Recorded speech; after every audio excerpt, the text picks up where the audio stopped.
नमस्ते किसान भाइयों। आज हम लोग उपस्थित हैं एक बहुत अच्छे टॉपिक के साथ और रिसेंट हम लोग इस टॉपिक पे बात कर रहे हैं जो अभी में सबसे ज़्यादा किसानों की समस्या बनी पड़ी है। और अलग अलग जगह से मेरे पास क्वेरीज आ रहे हैं कि अभी ये हमारा फसल है, देखिए कि इसमें कौन सा बीमारी लगा हुआ है। कोई किसान उसको गलका के लिए दवा दे रहे हैं, कोई किसान उसमें बोरोन और कैल्शियम दे रहे हैं, लेकिन वो पर्याप्त मात्रा में ना होने के कारण से उस पर रिज़ल्ट नहीं दिख पा रहा है।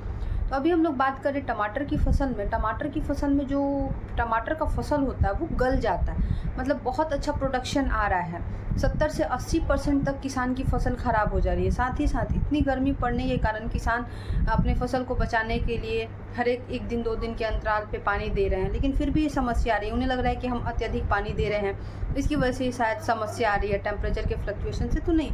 अभी जो समस्या ये आ रही है, ये उत्पन्न हो रही है, वो उत्पन्न हो रही है बोरोन और कैल्शियम की कमी से।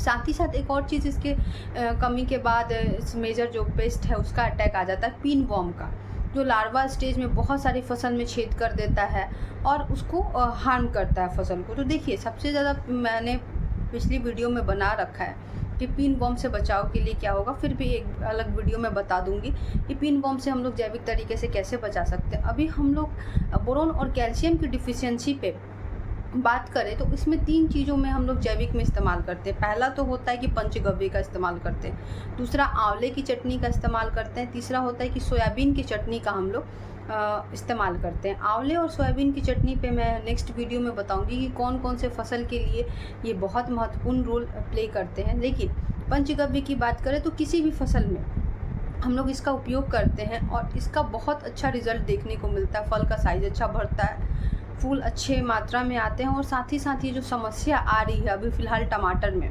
कि फल गल जा रहा है, उसकी भी समस्या किसानों के बीच में ख़त्म हो जाएगी। तो आइए हम लोग जानते हैं कि पंचगव्य बनाते कैसे हैं।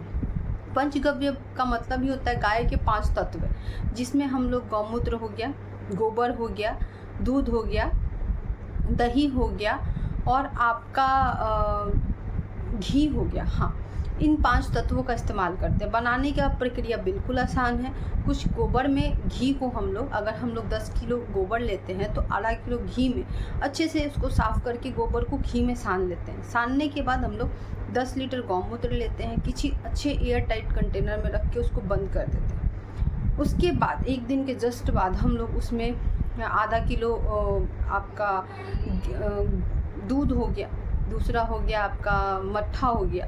ये हम लोग क्या करते हैं कि फिर हम लोग सेम डे या इसके नेक्स्ट डे, सेम डे अगर हम लोग डालते हैं तो ज़्यादा बेटर है, डाल के उसको अच्छे से एयर टाइट करके छोड़ देते हैं, उसको चलाने की ज़रूरत नहीं है।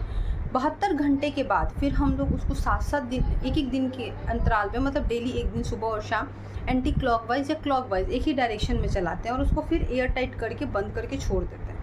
7 दिन के बाद हमारा पंचगव्य जो होता है वो बन के तैयार हो जाता है। उसमें भी 2 चीज़ें देखने की ध्यान देते हैं। और खटास जो महक हो पंचगव्य से हमारी आ रही है, मतलब कहीं ना कहीं उसमें बैक्टीरियल इफेक्ट हो गया, उससे परेशान होने के किसान भाइयों को कोई ज़रूरत नहीं है। उसमें हम लोग 7 दिन और छोड़ देते हैं एयर टाइट करके और उसके बाद हम लोग उसका उपयोग कर सकते हैं। नहीं तो 7 दिन के बाद हमारा पंचगव्य रेडी हो जाता है। उसको अच्छे से सूती कपड़े में छान लें। छानने के बाद 15 लीटर के टंकी में 200 ml या 150 ml पंचगव्य को निकालें और 7-7 दिन के अंतराल पे ये स्प्रे करें। बहुत अच्छा रिजल्ट आएगा। अगर किसी किसान के खेत में कैल्शियम और बोरोन की डिफिशियंसी हो चुकी है और उससे किसान बचाव चाहता है तो 3 दिन के अंतराल पे कम से कम 5 बार इसको करें और आप देखेंगे बहुत अच्छा रिजल्ट आएगा। पहला तो आपका ये जो बचाव है, ये जो समस्या आ रही है वो ख़त्म हो जाएगा, उससे बचाव हो जाएगा।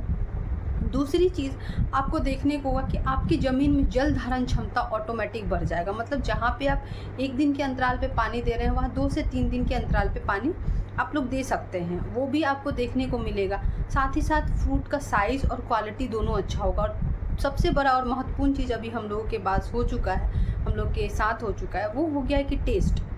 टमाटर की खेत में टमाटर की महक नहीं आती है, टेस्ट नहीं आता, तो टेस्ट भी आपका बहुत अच्छा आएगा।